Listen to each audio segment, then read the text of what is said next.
මගේ සීයා මට පුංචි කාලේ ගොඩාක් ලස්සන කරුණු කියලා දෙනවා. පඨවි ධාතුව ගැන, ආපෝ ධාතුව ගැන, විශ්වය ගැන, කර්මය ගැන ගොඩාක් දේවල් වලින් පොඩි දෙයක් කියලා දෙන්න. ගොඩක් කාලේ ගන්න බෑ. දැන් කෑම කනවා නේද? එතකොට ඒ කෑම කයට ගිහිල්ලා ගිනි වතුර තියෙනවනේ හයිඩ්‍රොක්ලෝරික් අම්ලය කියලා HCl කියලා කියනවා. එතකොට HCl එක ගිහිල්ලා තැම්බිලා ඒවා ඕජාව බවට පත් වෙලා ඒ ඕජාව ලේ වලට උනලා ඒවා ලේ බවට පත් වෙලා ලේ මිදිලා පට්ටික හැදිලා මාංශ හැදිලා ඒ මස් මිදිලා ඒවා තෙල් බවට පත් වෙලා මේදේ බවට පත් වෙලා මේදේ මිදිලා අස්ථි බවට පත් වෙලා අස්ථි මිදිලා ඇට මිදුළු බවට පත් වෙලා ඊට පස්සේ කයේ ශක්තිය බවට පත් වෙනවා. දැන් මට කියන්න පුතේ පේනව නේද අම්මා ළඟ ඉන්නවා. එතකොට අම්මා පේන බව මේ චක්කුවෙන් ඒ වර්ණ ටික රූපය සංඥාව අරගෙන සංස්කාරය තේරුම් අරගෙන මේ මගේ අම්මා මේ විදියට ඇඩරුව තියෙනවා නම් කොණ්ඩේ මේම තියෙනවා මූණ මේම තියෙනවා කයේ ස්වરૂපය මේ විදියට තියෙනවා එහෙනම් මේ තමයි අම්මා කියලා අඳුනගත්තනේ. ඒ දැකලා චක්කුව විසින් ඒ අඳුනා ගැනීම සඳහා භාවිතා කළේ කයේ ශක්තිනේ. ශක්ති ප්‍රභවයක්නේ. එතකොට ඒ ශක්තිය හම්බුනේ කෑමෙන් නේද? අන්න බලන්න. එතකොට පුතේ දැන් කෑම කනකොට පුතා තරහින් එනවා. මං අද පරිප්පු ඕනේ කිව්වා අම්මා උයලා තියෙන දඹලනේ. දඹල කන්න බෑ. මේ කියලා ටිකක් කමනාපෙන් කෑම කනවා. නමුත් මොකුත් කියන්නේ අමනාපෙන් කෑම කෑවාම ඒ කෑම ආමාශයේ තැම්බිලා ඕජාව බවට පත් වෙන අණු වලට පත් වෙනවනේ. දැන් පුතා ඒ කෑම දිහා බලලා අමනාපෙන් බලනවා. අනේ මේකට මං කැමති නෑනේ දඹල. මේවා කොහමද කන්නේ? හරි අමාරුයි මේවා කියලා හිතනවා. ඒ හිතනකොට ඇහෙන් තරංග ගිහලා අරවට වැදිලා සිතුවිලි වලින් තියෙන තරංග වැදිලා ඒ ව්‍යංජනවල අකමැති කැමැති නෑ කියන ස්වභාවය ඒ අණු වල න්‍යෂ්ටි වල තැම්පත් වෙනවා පුතේ. ඒක විකල කනවනේ අපි. අමනාපයි ඉතින් මොනව කරන්න ඉතින් අම්මා දුක් වෙයිනේ පවුනේ අම්මා මාසෙලා උයලා තියනවා කියලා අපි කාලා දානවා. ඒක ඕජාව වෙලා ලේ වෙලා මස් වෙලා අස්ථි වෙලා කයේ ශක්තිය වෙලා දැන් ඒක තියෙනවනේ කයේ ශක්තියක් විදියට. දැන් පුතා මොනවාරි දෙයක් බලනකොට අමනාපයෙන් බලනවා. ඇහෙනවා මොනවාරි කියනවා අමනාපයෙන් අහනවා. කැමති නෑ නිකන්. මොකටද නිකන් කොයි වෙලේ අම්මා බයිනවනේ. අමනාපයෙන් ඒ අවවාදය අහන්නේ. බුදුන් වඳින්න යනවා අමනාපයෙන් යන්නේ. නිකන් නිදාසේ ඉන්නත් නෑ කොයි වෙලෙත් මොනවාරි එකක් දිනවනේ කරන්න වැඩක්. ඇයි එහෙම වෙන්නේ?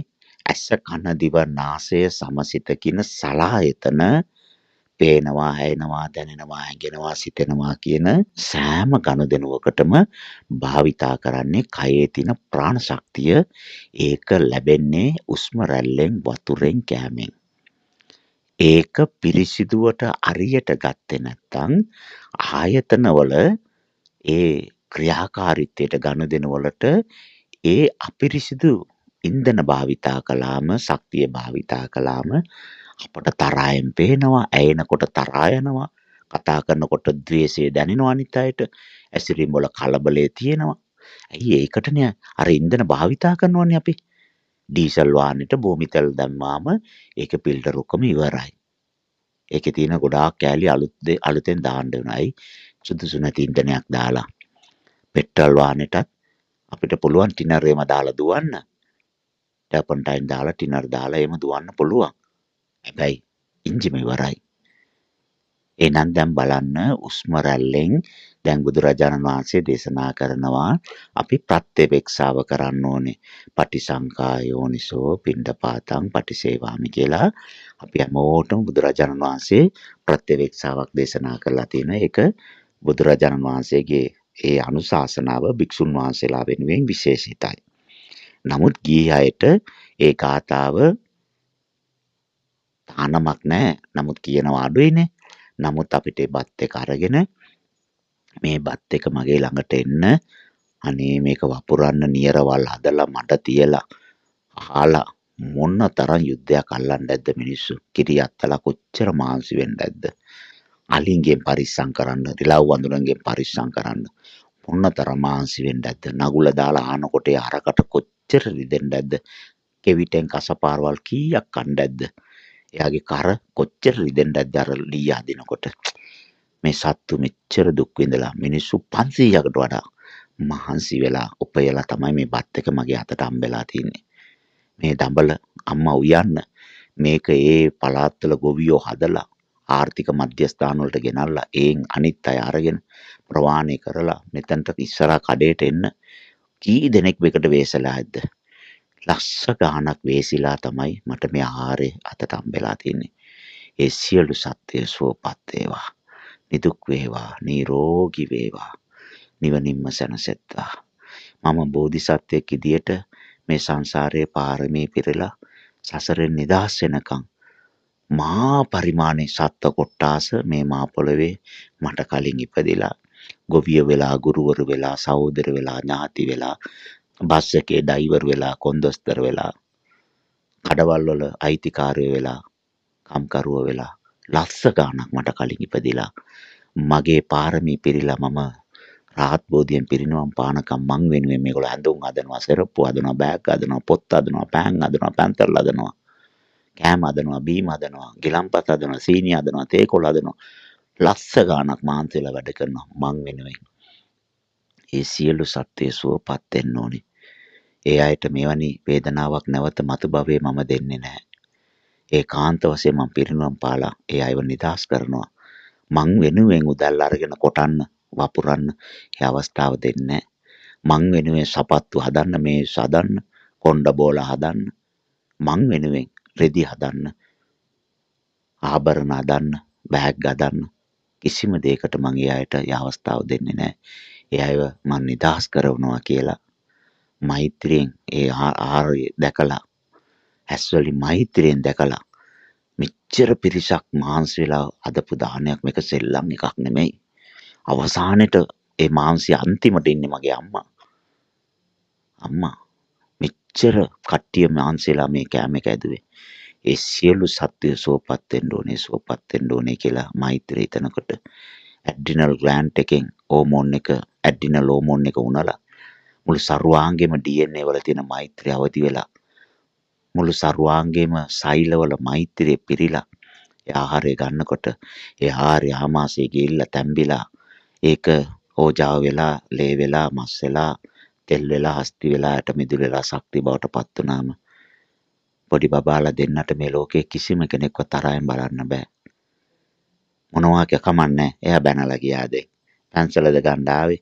ඉතින් උදුරන්න එපා පැන්සල අරන් යන්න. ඔයාට කැමතිනේ ගන්න. ආදරේ අනුකම්පාවයි. ඇයි ඒක දකින්න භාවිතා කරන ඉන්ධන මෛත්‍රියෙන් පිරිච්ච එකක්. ඒ අවස්ථාවේ කතා කරන්න වචන වලට භාවිතා කරන ඉන්ධන මෛත්‍රියෙන් පිරිච්ච එකක්. ඒගොල්ලෝ කියන දේ ඇහෙන ඒ ශබ්දය හඳුන ගන්න පාවිච්චි කරන ඒ ඉන්ධන මෛත්‍රියෙන් පිරිච්ච එකක්. ඒ සිද්ධිය සම්බන්ධයෙන් අට ගන්න සෑම චෛතසිකයක් නිර්මාණය වෙන්නේ ඒ මෛත්‍රී සාගත ඉන්ධනය පාවිච්චි කරලා. ඒ මෛත්‍රියෙන් අපේ මුළු කයම පිරුණාම හැම සෛලයක්ම මෛත්‍රී සෛලයක් වඩපත් වුණාම ලෝකයේ කිසිම කෙනෙකුට අපිට ඉරියර කරන්න බෑ, හිංසා කරන්න බෑ, කාගේවත් සිතට කයට දුක් දෙන්න බෑ. කෝටි ගණන් තියෙන සංවර සීලය අපි තුල ආරක්ෂා වෙලා ඉවරයි. පාරමී සම්පූර්ණ වෙලා ඉවරයි. දස සීලයම ගත්තාම ඒකේ තියෙන්නේ අනුන්ගේ සිතට කයට දුක් දීම වළක්වන එකනේ. ඉතින් මෛත්‍රිය තුළින් ඒක වෙලානේ. හුස්ම ගන්නකොට මේ ආශ්වාසය මා තුළට ගිහිල්ලා හැම සෛලයකටම ප්‍රාණවායුව ලැබිලා සියලු සෛල සුවපත් කරනවා. මගේ ඇඟේ තියෙන වේදනාව අඩු කරනවා. ප්‍රාණය වැඩි වෙනකොට, ශක්තිය වැඩි වෙනකොට වේදනාව අඩු වෙනවා, තේට්ටුව අඩු වෙනවා, නිරෝගිමත් වෙනවා. මගේ කය සුවපත් වෙනවා, මගේ ඉන්ද්‍රියන් සුවපත් වෙනවා, මගේ ඔළුව සුවපත් වෙනවා, බඩපපුව සුවපත් වෙනවා, පිටකොන්ද සුවපත් වෙනවා, කකුල් දෙක අත් දෙක සුවපත් වෙනවා. සෑම සෛලයක්ම සුවපත් වෙනවා. මේ ආශ්වාසය මාව සුවපත් කරනවා, නිරෝගිමත් කරනවා, විවේක කරනවා, සංවර කරනවා, කලබලය අඩු කරනවා, වේදනාවල් දුරු කරනවා, ලෙඩ රෝග සනීප කරනවා. ප්‍රාණය වැඩි වුණාම ලෙඩ රෝග සනීප වෙනවා. මෙන්න මේ විදිහේ මහා පරිමාණ අම්මලා 100ක් එකතු වෙලත් දරුවෙකුට කරන්න බැරි තරම් යුතුයකම් කරන මේ ආස්වාසය මෛත්‍රිය මම ගන්නවා ආදරෙන් ගන්නවා බොහොම මෛත්‍රී සාගතව ගන්නවා නේ මේ හුස්ම රැල්ල මෙච්චර ලොකු දෙයක් කරනවා මම මේ හුස්ම රැල්ලට මේ ආපෝ ධාතුවට වායෝ ධාතුවට තේජෝ ධාතුවට මොකවත් කළේ නෑනේ මෙච්චර සෙනෙහබර මාව සනීප කරන්න මේ මුළු විශ්වයේම ප්‍රාණ වායුව බවට පරිණාම වෙලා විශ්වය මට ආදරේ මේ අණු මගේ කයට ගිහිල්ලා මගේ කය නිරෝගිමත් කරනවා මෙන්න මේ විදිහට මෛත්‍රියෙන් ඒ හුස්ම රැල්ල ගත්තාම ඒ ආස්වාසයේ කයේ පෙනාලු හරහා ප්‍රාණ ශක්තිය කයට එකතු වුණාම මුළු සර්වාංගයේම ඇසිරීම දැකීම ශ්‍රවණය කිරීම කතා කිරීම සිතීම මේ ඔක්කොම සලආයතනෙම ක්‍රියාදාමයන් ඔක්කොම මෛත්‍රියෙන් වෙන්න පටන් ගන්නවා අපි සෙල්ලම් කෙනෙක් නෙමෙයි මෛත්‍රියට තියෙන එකම උපමාව බවට පත් වෙනවා ඒ තරම් අපේ සලායතන මෛත්‍රිය කරනකොටගෙන ගනුදෙනු කරන තත්ත්වයටපත් වෙනවා. හුස්ම රැල්ල ගැන ගොඩාක් දේවල් දේශනා කළා අහලා තියෙනව නේද? අනාගතේ ගොඩාක් දේවල් දේශනා කරන්න තියෙනවා. ඒ අනාගතේ කියන්න තියෙන එකක් තමයි මේ කිව්වේ. බයොලොජිකලි කොහමද ATCA කියන ඒ රසායනික දියර ජීන් වල තියෙනවා DNA වල ඒවත් එක සම්බන්ධ වෙන්නේ කොහමද? හුස්ම රැල්ල මෛත්‍රියෙන් ගත්තාම ඒ කියන ඒ රසායනික දියරේ T එකත් එක්ක එකතු වෙලා මොලිකියුල් එකක් හදනවා. ඒක DNA එක වෙනස් කරනවා. එයාට මෛත්‍රියෙන් තොරව කතා කරන්න බෑ. කිසිම කෙනෙකුගේ හිතක් රිදවන්න බෑ. ඒ අයගේ හිත රිදෙයි, ඒ අය කම්පා වෙයි කියලා හිතුනොත් මොනතරම් වේදනාවක් වුණත් එයා ඉවසගෙන ඒ අයට දුක් දෙන්න නැතුව වළක්ව ගන්නවා. එච්චර අපේ ඥාන වෙනස් වෙනවා. භෞතික විද්‍යාව ෆිසික්ස් වලින් සම්පූර්ණ වෙනස් වීමක් ඇති වෙනවා. රසායනිකව වෙනස් වීමක් ඇති වෙනවා. අපේ සිතුම් පැතුම් ජීවන රටාවල ඔක්කොම වෙනස් වෙනවා. පඨවි ආපෝ තේජෝ වායෝ ආකාශ කියන පංච භූත වලට සිතක් නැහැ. නමුත් විශ්ව ශක්තිය කොස්මික් එනර්ජි පාටිකල් එක යුනිවර්සල් එනර්ජි පාටිකල් එක ඒ විශ්ව ශක්තියේ පංච භූත වල තියෙනවා. අපේ මෛත්‍රී තරංග එළියට ගියාම ඒ භෞතික වස්තු වල මිනිස්සු වල බඩු මුට්ටු යාන වාහන වල අපේ තරංග වැදුනාම ඒකේ තියෙන කොස්මික් එනර්ජි පාටිකල් එක අඳුර ගන්නවා මේ පොඩි බබා සෙල්ලම් කෙනෙක් නෙමෙයි මෙයාගේ තරංගයේ මෛත්‍රිය වැඩි මෙයාගේ තරංගයේ තීටා ලෙවල් එකේ ගොඩාක් ලෝ ෆ්‍රීකවන්සි එහෙනම් මෙයාට දුකක් දෙන්නේ නැහැ කියලා අපි යන වාහනේ පෙරළුනොත් ගොඩාක් අයට තුවාල අපිට මොකවත් නැහැ අපි වාඩිලා තේ බොනවා මොකවත් නැහැ අපි තේ වාහනේ ගිහලා තියෙන මොකවත් වෙන්නේ නැහැ ලෝකෙම කට්ටියට දුක් වෙනවා කරදර වෙනවා වෛරස් හැදෙනවා අපිට මොකවත් වෙන්නේ නැහැ ඒ වෛරස් එකත් විශ්වයේ පරිණාමයක් පංචභූතවල පරිණාමයක් අපිට කරදර කරන්නේ අපේ තරංග අපි ආරක්ෂා කරන ධම්මෝ රක්කති ධම්මචාරී කියලා කිව්වේ මේක තමයි ධර්මයේ රකින්න ධර්මයේ විසින් රැකෙනු ලැබේ පැහැදිලි නේද කෙලස් සිතවිල්ලකින්වත් මගේ නෑ ඇයි දන්නේ ඒක මම හිතන්නේ මම ගොඩාක් අකුසල කරලා ඇති සංසාරේ. කෙලෙස් අවදි වුණාම කෙලෙස් තිබුණාම යාට දැනෙන්නේ කොහොමද කියලා මම ප්‍රායෝගිකව දැනගන්න ගොඩාක් කැමතියි. නමුත් තරහා ගිය මිනිස්සෙගේ මානසිකත්වය දැනගන්න මට විශ්වයේ කවදාකවත් අවස්ථාව දුන්නේ නැහැ. පංචභූතවල නිර්මාණය වෙච්ච මේ නාම රූප වස්තු කියලා කියනවා මිනිස්සු. ඒ වස්තුවකට ලෝභ වෙලා ඒ ලෝභයෙන් ඒක ආරක්ෂා කරගෙන මගේ කියලා කිව්වාම ඒක යාට දැනෙන්නේ කොහොමද කියලා දැනගන්න මම ගොඩාක් උත්සාහ කරලා තියෙනවා.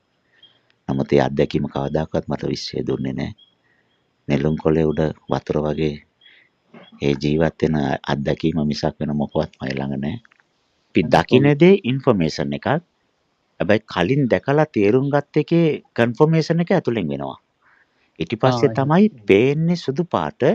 හැබැයි ඒක පිච්චමල් එක සමන් පිච්ච කියන තීරණයට මම එන්නේ එතකොට. සමන් පිච්ච කියලා කොයිවත් මම ගහේ ලියලා නැහනේ. නමුත් මම සමන් පිච්ච මලක් මේක කියන තීරණයට එනවනේ. එහෙනම් කන්ෆර්මේෂන් එකක් ඇතුලෙන් ලැබිලා. හැබැයි දැක්කේ ඉන්ෆර්මේෂන් එකක්. සරල වැඩිද උත්තරේ වහන්ස.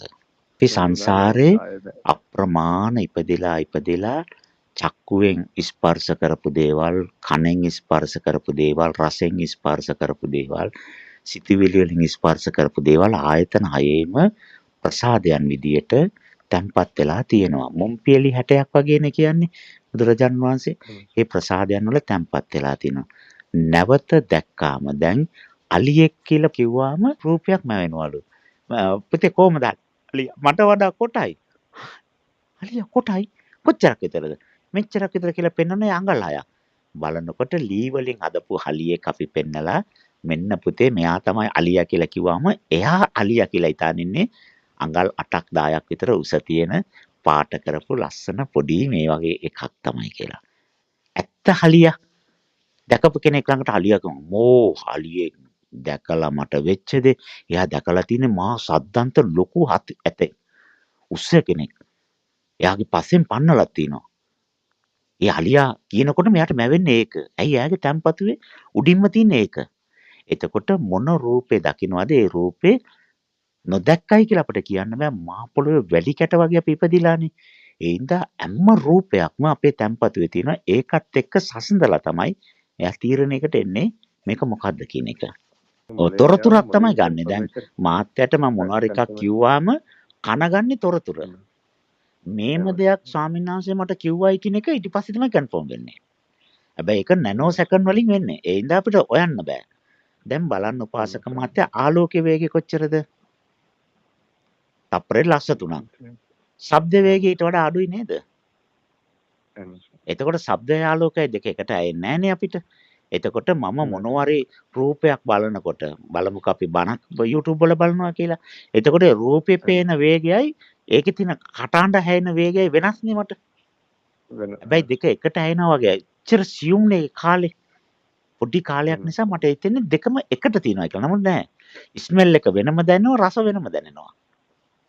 බත්වල රස්නේ වෙනම දැනෙනවා රස වෙනම දැනෙනවා. එතකොට ඇපෙනවනේ ඒ ස්පර්ශය වෙනම දැනෙනවා. ඒ වෙන වෙනම තමයි දැනෙන්නේ. නමුත් ඒක අර කාලය ගොඩක් අඩු නිසා ඇපෙන එකයි රසයි රස්නේ ඔක්කොම එකට දැනෙනවා වගේ මට දැනෙනවා. ඔව් සංසාරේ වැඩිම කරලා තියෙන්නේ මොකද්ද? ඒකනේ උපාසක මාත්‍ය මතුවෙන්නේ. වැඩිම කරලා තියෙන්නේ මොනවද? ඒක තමයි මතුවෙන්නේ. එතකොට උත්පත්තියෙම නිතරම ස්වභාවිකම ආනාපාන සතිය කරනවා නම් අන්තිම භවයේ අර අවසානට ඉපදිච්ච තැන වෙනකම් අපි ඒක තමයි කරලා තින්නේ. එන ජානවල වැඩිපුරම තින්නේ ඒක සම්බන්ධයෙන්. ඒක තමයි කරන්නේ. ඒක වරදක් නෑ. ඉතින් ඒක නම් වැඩිපුර තියෙන්නේ. ඒකනේ වැඩිපුරම අවබෝධ වෙන්නේ. එහෙනම් ඒක ගැඹුරින් අවබෝධ කරගෙන ගොඩ යන්න තමයි උත්සාහ කරන්න ඕනේ. සිතක් එකකට කැමති නෑ කියලා කියන්නෙම සිතක් අලුත් දෙයක් බලාපොරොත්තු වෙනවා කියන එකනේ. ඉතින් අපි ඒ සිත වෙනස් කරලා පරණ දෙයට කැමති කරවලා අපි අර අලුත් දෙයට යන්න දෙන්නේ නැතුව දුවන්න දෙන්නේ නැතුව පාලනය කරලා නවත්තන්න හදනවා කියන්නේ අර න්‍යෂ්ටික බෝම්බයක් කම්ප්‍රෙස් කරනවා වගේ. ඒකට යා පුපුරගෙන එළියට එනවා. ඒක ශක්ති විශේෂයක්නේ. සිත කියන්නේ ශක්ති විශේෂයක්. එතකොට එයා මේකට කැමති නෑ, තව එකකට කැමතියි කියන්නේ සිත තීරණය කරනවා මීට වඩා අරකේ මට අවබෝධය ලබන්න පුළුවන් කියන එක. එතකොට එයා ඒක තුළ මොකද්ද බලාපොරොත්තු වෙන අවබෝධය කියලා ඒකෙන් සම්මාව මතු කරලා ඒකෙන් අවබෝධය දෙන්න ඕනේ. දැන් බලන්න උපාසක මාත්‍යා දැන් මොනවාරි එකක් වැඩක් කරනවා. ඒක සම්මාවෙන් දකිනවා.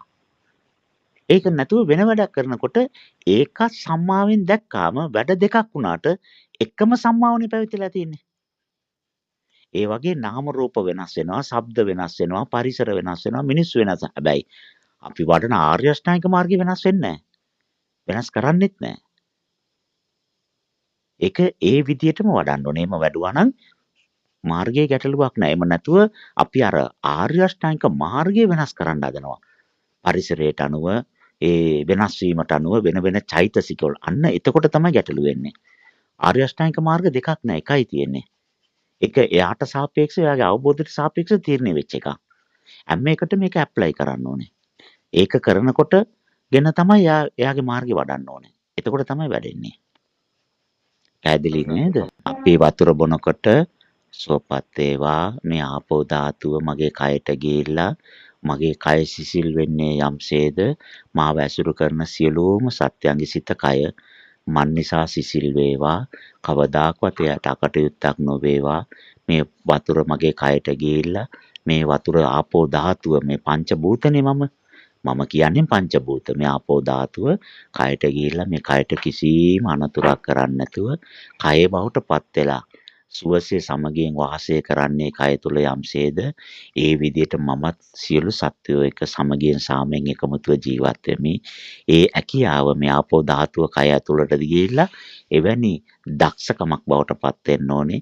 එකමුතුකමක් බවට පරිණාම වෙන්න ඕනේ කියලා හිතලා බිව්වාම කය ඇතුළට වතුර ගිහිල්ලා කය බවට පත් වෙලා, ලේ බවට පත් වෙලා, මස් බවට පත් වෙලා කයක්ම වෙලානේ.